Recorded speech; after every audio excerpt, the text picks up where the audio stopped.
পুরুষোত্তমম পরম দয়াল শ্রী ঠাকুর শিক্ষার কথা বললেন, আর তার মধ্যে নারীদের বৈশিষ্ট্যপালী শিক্ষা, বৈশিষ্ট্য অনুপ শিক্ষা, বৈশিষ্ট্যবিহীন শিক্ষা।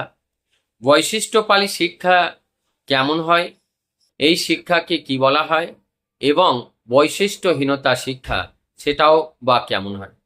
পরম দয়াল শ্রী ঠাকুর তিনি বললেন, একটা নারী যদি বৈশিষ্ট্যপালী শিক্ষাকে গ্রহণ করে আর তার শিক্ষার ধারা যদি বৈশিষ্ট্যপালী হয়ে থাকে, অর্থাৎ তার আচার আচরণ, প্রেম প্রীতি ভালোবাসা নিজের পরিবারের এবং পারিপার্শ্বিকের প্রতি এমন হবে যে তাদেরকে ভালোবেসে তার মন জয় করে ইষ্টর দিকে ধাবিত করে নিয়ে চলা, এটাই হলো বৈশিষ্ট্যপালী শিক্ষা। আর বৈশিষ্ট্যবিহীন শিক্ষা তাকেই বলা হয় যেটাকে তার আচার আচরণের মাধ্যম থেকে এই মানুষগুলো সেই নিজের গন্তব্যে আর পৌঁছাতে পারে না, সেখান থেকে বিপথগামী হয়ে তারা অন্যদিকে চলে যায়। তাই আমাদের আচার আচরণ, সেবা মধ্যে দিয়ে এমন একটা ব্যবহারের স্পর্শ তারা যেন পায়, সেই স্পর্শের মধ্যে দিয়ে তাদের মধ্যে অনুপ্রাণিত হয়ে প্রেরণা পেয়ে তারা যেন সঞ্জীবিত হয়ে সেই ইষ্টের পথে চলার জন্য যেন আকুল ব্যাকুল হয়ে যেন ছুটে চলে আসে। আর ওই ছুটে চলে আসার মধ্যে দিয়ে এই আমাদের জীবনের সার্থকতা, আমাদের জীবনের লাভনতা। তাই আমাদের বাড়ির প্রত্যেকটা সন্তান তারা যেন ইষ্টকে নিয়ে চলতে পারে, তার জন্য ছোটবেলার থেকেই তাদেরকে ধরিয়ে দিতে হবে কেমন করে প্রার্থনা করতে হয়, কেমন করে নাম ধ্যান করতে হয়, কেমন করে সাধন ভজন করতে হয়, কেমন করে পরম দয়াল শ্রী ঠাকুরের গ্রন্থ আদি পড়তে হয়। মাতা মনমোহিনী দেবী তিনি তার সন্তানকে কেমন করে লালন পালন করেছিলেন, আমরা তার যে যে যে পুস্তক আকারে যা কিছু আছে বর্তমানে, এবং যারা স্বচোখে দেখেছিলেন এমন লোক হয়তো এখন আর খুবই কমই আছে। ঠাকুরকে দেখেছেন এমন লোক তো আছে, কিন্তু মাকে দেখেছেন এমন লোক আর বর্তমানে নাই।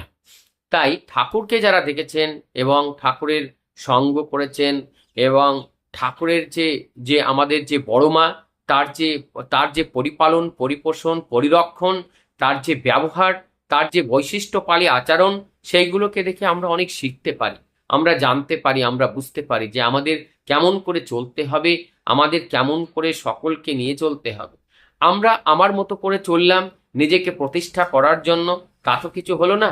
আমাদের মধ্যে কর্মের মধ্যে দিয়ে আমার ইষ্ট যদি প্রতিষ্ঠা না পায়, আমার সেই সত্য সত্তা সনাতনী তাকেই যদি আমি স্থাপিত না করতে পারি, তাহলে আমার বাঁচাও যে দুরারোহ হয়ে উঠবে। তাই আমি যদি বাঁচতে চাই, পরিবেশকে বাঁচাতে হবে, পরিবেশ না বাঁচলে আমি বাঁচতে পারবো না। তাই আমাদের বৈশিষ্ট্য পালেই হওয়া দরকার আমাদের শিক্ষার ধারা। যেদিন আমাদের প্রতিটা ঘরে ঘরে সেই শিক্ষার ধারাটাই বৈশিষ্ট্যপালী হয়ে উঠবে, সেদিন আমাদের আর চিন্তা করতে হবে না। পরম দয়াল সেইটাই চেয়েছিলেন, কেমন করে আমাদের ঘরের নারী, আমাদের সব প্রত্যেককে আমরা যেন বৈশিষ্ট্যপালী হয়ে উঠি, আর ওই শিক্ষাকে শিক্ষিত হয়ে আমাদের মধ্যে যেন সেই সহজ বোধের জাগরণ হয়, যে বোধ দিয়ে ভালো আর মন্দটা ঠিকভাবে আমরা বুঝতে পারি, যে বোধ দিয়ে মায়ের প্রতি করুণা, মমতা, স্নেহ, প্রেম, প্রীতি, ভালোবাসা এই একে অপরের প্রতি সহজভাবে যেন উৎসারিত হয়ে ওঠে। তাহলে এই বোধই হলো আমাদের জীবনের একমাত্র পথ, একমাত্র উপায়। ঠাকুর একটা বাণীতে বললেন, লেখাপড়ায় দর হলে শিক্ষা তারে কয় না, অভ্যাস ব্যবহার সহজ জ্ঞান না হলে শিক্ষা হয় না। তা আমাদের সেই সহজ জ্ঞানটা যদি আমাদের শিক্ষার মধ্যে দিয়ে জাগরণ না ঘটলো, তাহলে কিন্তু আমাদের বোধ গজালো না। আর বোধ যদি নাই গজালো, তাহলে আমাদের ধর্ম করা হলো না। আর ধর্ম করতে গেলে ধরতে হবে, ধারণ করতে হবে। বোধি যদি না হই, তা আমি কি ধরে বসবো, ভালো করতে মন্দই করে বসবো। তখন বৈশিষ্ট্যপালী না হয়ে আমি বৈশিষ্ট্যহীন পালী হয়ে উঠব। তাতে আমি আমার সেই ধারাটাকে, আমি শিক্ষার ধারাটা রক্ষা করে রাখতে পারবো না। আমরা তাই আজ যেন না করি, আমরা যেন ঠাকুরকে ধরে ঠাকুরের শিক্ষার ধারাটাকে যেন আমরা অনন্তকাল অমরত্বভাবে তাকে যেন চালিয়ে দিতে পারি।